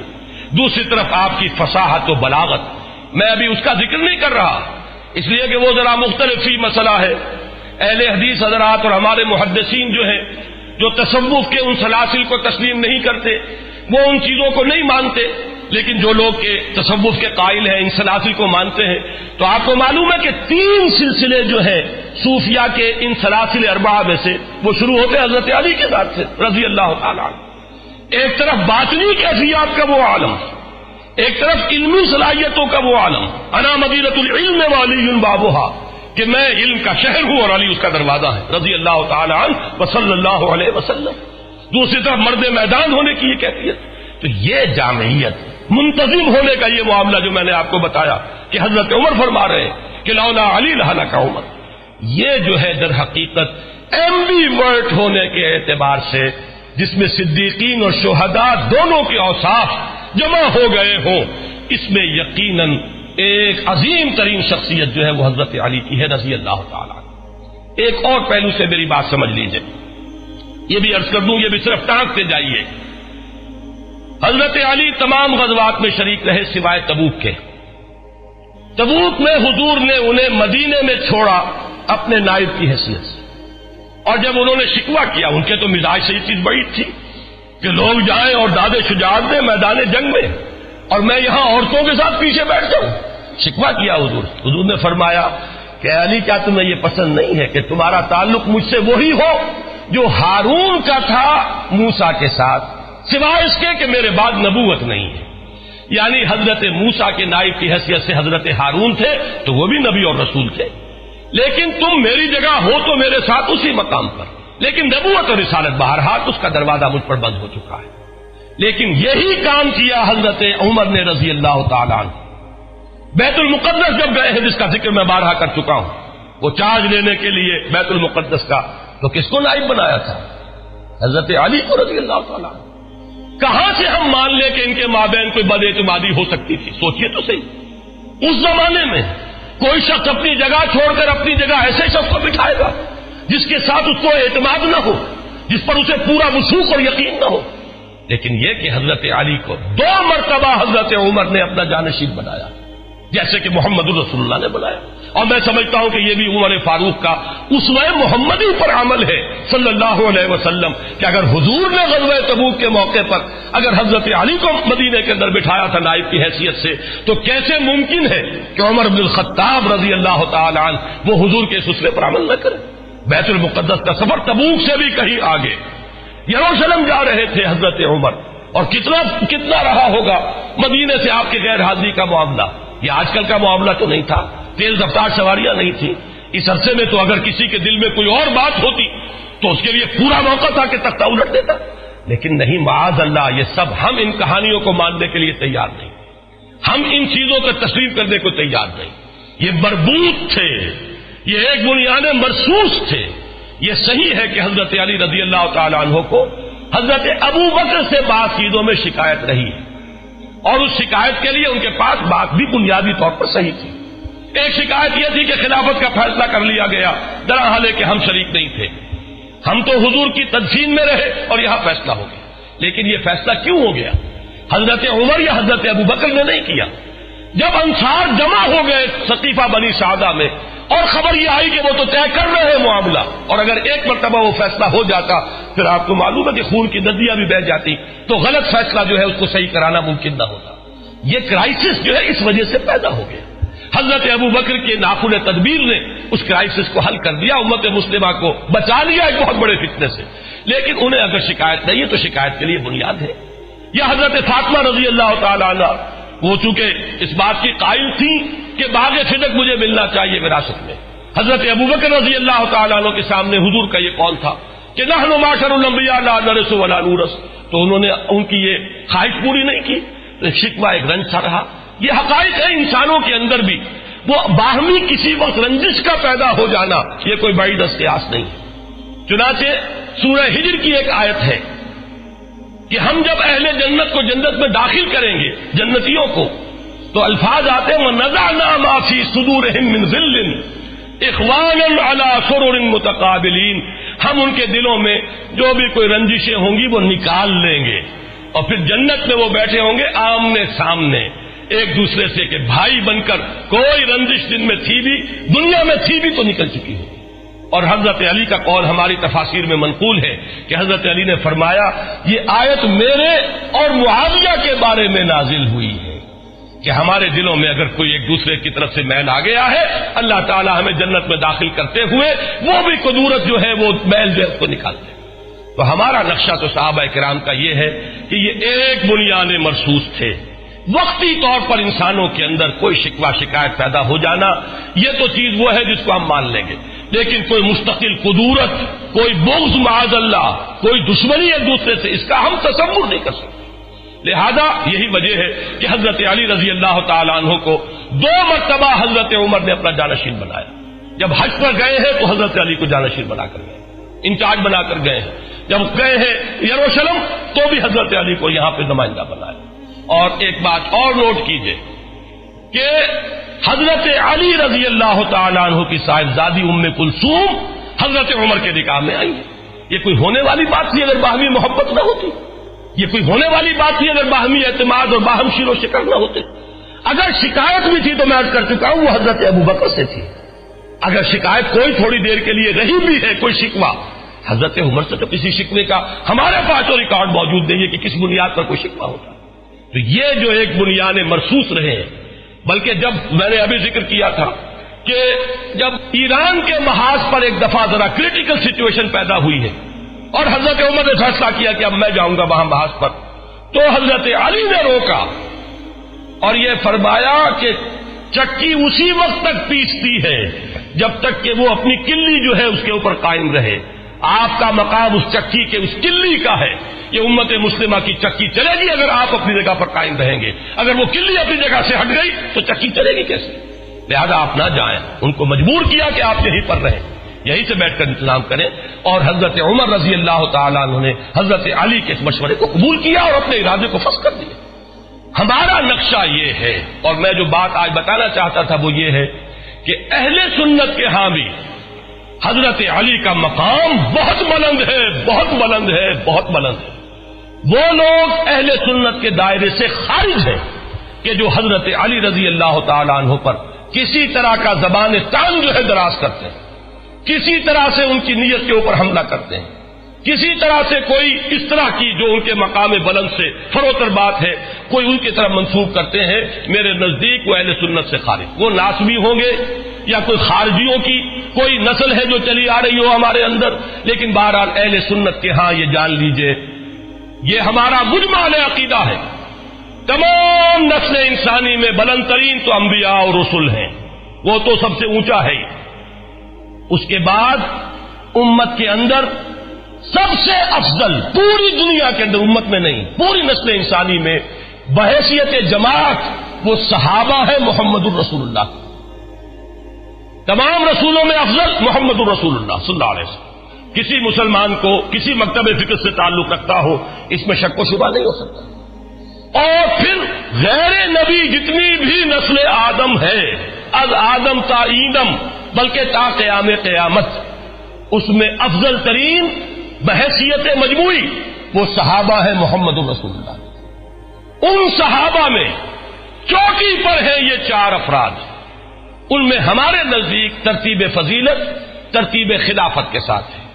افضل حضرت ابو بکر، نمبر 2 حضرت عمر، نمبر 3 حضرت عثمان، نمبر 4 حضرت علی۔ لیکن گویا کہ بقیہ تمام صحابہ سے تو افضل ہم مانتے ہیں حضرت علی کو۔ اب اگر کوئی شخص حضرت علی کی سیرت کو داغدار کر دے، آپ سوچئے تو نتیجہ کہاں گیا؟ بقیہ تمام صحابہ سے تو افضل ہے سب کے نزدیک، اگر ایکسیپشن ہوتی ہے اہل سنت کے نزدیک تو 3 ہی فرد رہ گئے نا، حضرت ابو بکر، حضرت عمر، حضرت عثمان۔ بقیہ تمام صحابہ سے، تمام صلحاء امت سے، تمام اولیاء اللہ سے، تمام ائمہ دین سے، تمام محدثین سے، تمام فقہاء سے افضل ترین کون ہے؟ حضرت علی۔ لہذا زبان کو بہت سوچ سمجھ کر کھولنا چاہیے۔ یہاں جو ہے اس جناب میں کوئی گستاخی وہ در حقیقت اپنے ایمان کو خطرے میں ڈالنے کے مترادف ہے. اور جو لوگ بھی یہ کوئی کرتے ہیں جرأت یا ہمت، میں بار بار یہ کہہ رہا ہوں کہ میرے نزدیک وہ اہل سنت کے زمرے سے خارج ہے. ایک بات آپ اچھی طرح سمجھ لیجیے البتہ، اور وہ یہ ہے کہ صحابہ کرام کی 3 نسلیں ذہن میں رکھیے. عام طور پر ہمارے ہاں 2 الفاظ استعمال ہوتے ہیں، کبار صحابہ، صغار صحابہ. کبار صحابہ بڑی عمر کے صحابہ، صغار صحابہ چھوٹی عمر کے، حضرت حسن، حضرت حسین. یہ حضور کی زندگی میں 5 سال 7 سال یہی عمریں تھی نا. حضرت عبداللہ ابن زبیر 8 سال 9 سال. یہ نسل ہے، انہیں ہم کہتے ہیں صغار صحابہ. صحابی تو ہے، حضور کی گود میں پلے ہیں، حضور کے شانہ مبارک پر بیٹھے ہیں، حضور کی حیات طیبہ میں ہیں، موجود ہیں، صحبت سے فیض یاب صحابی تو ہے. لیکن یہ کہ صغار صحابہ کے بارے صاحب، میں ذرا آج بات کو واضح کرنے کے لیے ایک درمیانی نسل کی طرف بھی اشارہ کر رہا ہوں. یہ 3 نسلوں میں سمجھیے. صحابہ کرام کی ایک نسل وہ ہے جو حضور صلی اللہ علیہ وسلم کے تقریباً ہم عمر ہے. 5 سال ادھر یا 5 سال ادھر، 10 سال کے چھوٹ بڑائی، 12 سال 13 سال، اتنا فرق ہوتا ہے. دوستوں میں بھی ہوتا ہے، احباب میں بھی ہوتا ہے، ساتھیوں میں بھی ہوتا ہے. ایک نسل وہ ہے. ایک نسل وہ ہے کہ جو اس سے نیچے ہے، جس کا کہ حضور سے عمر کا فرق جو ہے 30 سال 35 سال کا. ایک تیسری عمر وہ ہے، تیسری نسل وہ ہے جس کا عمر کے اعتبار سے حضور سے فصل جو ہے وہ 52 سال 55 سال کا. نوٹ کر رہے ہیں آپ میری بات کو؟ 3 نسلیں ہو گئی کہ نہیں؟ عام طور پر ایک نسل بھی آج کل سمجھی جاتی ہے، 20 برس جو ہے اس کے اندر نسل بیتتی ہے. آپ اگر اپنی 4 پیڑھیاں گنیں گے تو وہ تقریباً 80 یا 100 برس کے اندر 4 پیڑھیاں جو ہے 4 نسلیں گزر جاتی ہیں. یہی ذرا تصور رکھیے. اب ان 3 نسلوں میں سے نوٹ کیجئے گا، حضرت ابو بکر، حضرت عمر، حضرت حمزہ، حضرت عثمان، حضرت طلحہ، حضرت زبیر، حضرت عبد الرحمن ابن عوف، یہ کون ہیں؟ یہ اس پہلی نسل کے. حضرت ابو بکر 2.5 سال چھوٹے، حضرت عثمان 4 سال چھوٹے، حضرت عمر 13 سال چھوٹے، حضرت حمزہ بالکل ہم عمر. بعض صحابہ حضور سے عمر میں زیادہ بھی تھے. حضرت عثمان ابن مظعون رضی اللہ تعالی حضور سے عمر میں کچھ بڑے بھی. یہ ہیں حضور کے تقریباً ساتھ کے لوگ. ان کو کہیں گے اعوان و انصار، ان کو کہیں گے ساتھی، ان کو کہیں گے دوست. اگلی نسل جو ہے وہ کون سی ہے؟ جو 30-40 سال کا فرق رکھتی ہے. حضرت علی کا تعلق اس نسل سے. حضرت علی حضور سے 30 برس چھوٹے ہیں. وہ نسل جو ہے اس میں کون ہے؟ حضرت علی ہے، حضرت فاطمہ ہے، حضرت عائشہ ہے، حضرت مصعب بن عمیر ہے، حضرت خباب بن الارت ہے. یہ وہ نسل ہے. یہ وہ نسل ہے کہ جو حضور کے زمانے میں جو مکی دور ہے اس میں یہ نوجوان تھے، بلکہ ابھی کہنا چاہیے کہ ابھی نوجوانی کی بھی ابتدائی سٹیجز میں تھے. یہ وہ لوگ ہیں. یہی وجہ ہے کہ ان کا کوئی کارنامہ آپ کو مکی دور میں کیسے نظر آئے گا؟ مکی دور میں حضرت علی کی شجاعت کا کوئی مظاہرہ کیسے ہوگا؟ وہاں تو مظاہرہ ہوا تو حضرت عمر اور حضرت حمزہ کا ہوا. حضرت علی تو اول روز سے حضور کے ساتھ تھے، لیکن یہ کہ مسلمان بہرحال جو بھی اس معاشرے کے اندر حال تھا مسلمانوں کا وہ آپ کو معلوم ہے نا. اس لیے کہ حضرت علی کی عمر کیا تھی؟ 12 برس. جب ایمان لائے ہیں حضور پر. ویسے تو یہ کہ ایمان لانے کا کیا ہے، وہ تو حضور کی گود میں تو پل رہے ہیں، وہی تو پرورش پا رہے ہیں. آپ کو معلوم ہونا چاہیے کہ حضور ہی کے گھر میں رہتے تھے حضرت علی، حضور کے زیر کفالت تھے. لہذا ایک اعتبار سے تو بلند ترین شرف ہو گیا کہ ابتدا سے جس شخصیت کی تربیت میں پہلے دن سے جس کو عمل دخل حاصل ہے محمد الرسول اللہ کو، وہ تو حضرت علی ہے رضی اللہ تعالی عنہ. یہ اپنی جگہ ایک مقام ہے، ایک فضیلت ہے جو حاصل ہو گیا.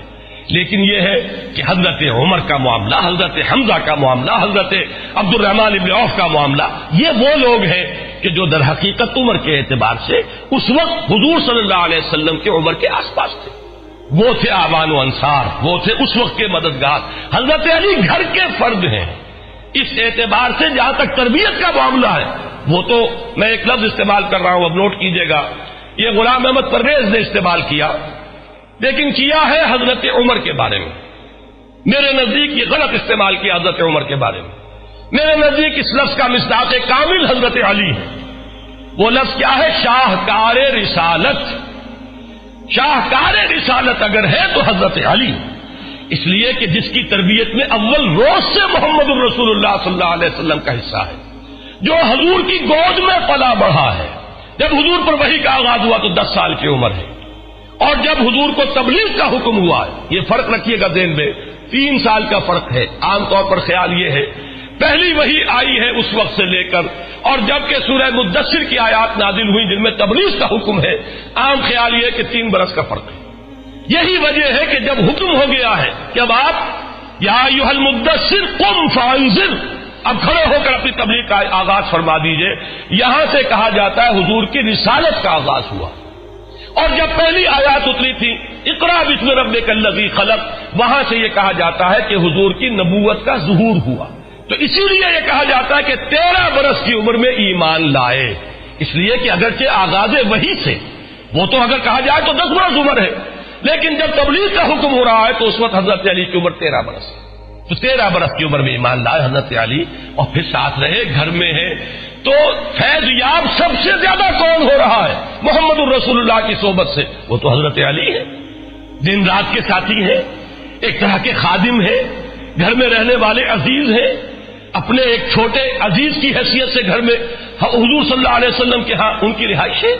اس اعتبار سے شاہکار رسالت، شاہکار نبوت، اس لفظ کا اطلاق اگر ہوتا ہے بتمام و کمال تو وہ حضرت علی کی ذات کا ہوتا ہے، اس لیے کہ تربیت محمدی کا شاہکار حضرت علی. البتہ یہ ضرور ہے کہ مکی دور میں آپ کی عمر چھوٹی تھی، اس میں 2-3 واقعات تو نمایاں ہمیں آتے ہیں سامنے کہ حضرت علی رضی اللہ تعالیٰ عنہ نے کھڑے ہو کر کہا تھا جب پہلی مرتبہ یہ حکم آیا کہ انذر عشیرتک الاقربین، اے نبی ذرا اپنے قریبی رشتہ داروں کو خبردار کیجئے، ان تک دعوت پہنچائیے. تو 2 مرتبہ کھانے کا اہتمام کروایا اور حضرت علی ہی کو حکم دیا اہتمام کرو. 13, 14, 15 برس کا نوجوان جو ہے گھر کے اندر رہتا ہے، ظاہر بات ہے وہی بندوبست کرے گا، وہی جانوروں کو ذبح کروائے گا، وہی اہتمام کرے گا، کھانا پکوائے گا. سارے بنی ہاشم جمع ہو گئے ہیں. پہلی مرتبہ جمع ہوئے، حضور نے جب اپنی بات پیش کی تو سب لوگ ہنسنے لگے اور چھوٹ کے چلے گئے، کسی نے جواب ہی نہیں دیا. دوسری مرتبہ پھر کیا، پھر دعوت کھلائی. اب میں یہ کہا کرتا ہوں کہ کچھ لوگوں کو شرم آ گئی ہوگی کہ 2 مرتبہ کھانا کھایا ہے تو اب کچھ تو ان کی بات سن لیں. تو آپ نے کھڑے ہو کر جب دعوت پیش کی، سن تو انہوں نے لی، لیکن یہ ہے کہ اس کے بعد سانپ سونگ گیا سب کو. بنو ہاشم ہے یہ سب، ان میں جان لیجئے نہ حضرت ابو بکر بنی ہاشم میں سے ہے، نہ حضرت عمر یہ بنو ہاشم میں سے نہیں ہے. حضرت حمزہ بھی ہو گئے، وہ بنو ہاشم میں سے تھے لیکن ان کی توجہ ہی نہیں، غور ہی نہیں کیا ہوگا انہوں نے، اس لیے وہ تو 6 سال جا کر ایمان لائیں گے. لیکن یہ کہ بنو ہاشم کا پورا خاندان جمع ہے، کوئی ٹس سے مس نہیں ہوا. کھڑا ہوا تو کون؟ علی ابن ابی طالب. اور ان کے الفاظ تاریخی ہیں، اگرچہ میں عمر میں سب سے کم ہوں، اگرچہ میری آنکھیں دکھتی ہیں. یہ آشوب چشم کا عرضہ معلوم ہوتا ہے کہ حضرت علی کو بچپن سے تھا، اس لیے کہ پھر غزوہ خندق میں بھی اس کا ذکر آتا ہے کہ آنکھیں دکھتی تھی حضرت علی کی. حضور نے اپنا لاب مبارک جو ہے وہ لگایا تھا، لاب دہن، جو آب دہن، تو اس سے آپ کو آرام ہوا تھا. تو یہ اس وقت بھی آنکھیں دکھ رہی ہوں گی، اگرچہ میں عمر میں سب سے کم ہوں، اگرچہ میری آنکھیں دکھتی ہیں، اگرچہ میری ٹانگیں پتلی ہیں، لیکن میں آپ کا ساتھ دوں گا. اور پورا مجمع جو ہے کہتا لگا کر کہ یہ ہے دنیا کی تاریخ بدلنے کا اور تاریخ کا رخ بدلنے کا داعیہ لے کر آئے ہیں اور یہ ان کے ساتھی ہیں. ہنستے ہوئے لوگ چلے گئے. یہ واقعہ آتا ہے. یا ہجرت کی رات حضور صلی اللہ علیہ وسلم اپنے بستر پر، اس وقت حضرت علی کی عمر کیا ہوگی؟ 22 برس، لگ بھگ 22 برس. اس نوجوان کو اپنے بستر پر سلا کر گئے. باقی آپ کو اس پورے دور میں حضرت علی نمایاں نظر نہیں آ سکتے. کیوں نظر نہیں آ؟ اس لیے کہ آپ کی عمر کو پیش نظر رکھیے. حضرت علی کی شخصیت کے جوہر جو نمایاں ہوئے وہ مدنی دور میں ہوئے. مدنی دور کا نقطہ آغاز ہے غزوہ بدر. اس وقت سے 24 برس کے جوان، اور اس وقت جو بھی ہوا ہے حضرت علی کی شجاعت کا دور ہوا آپ کو معلوم. اور اسی طریقے سے پھر سارے واقعات میں نے بیان کیے. اس فرق کو ضرور ملحوظ رکھیے.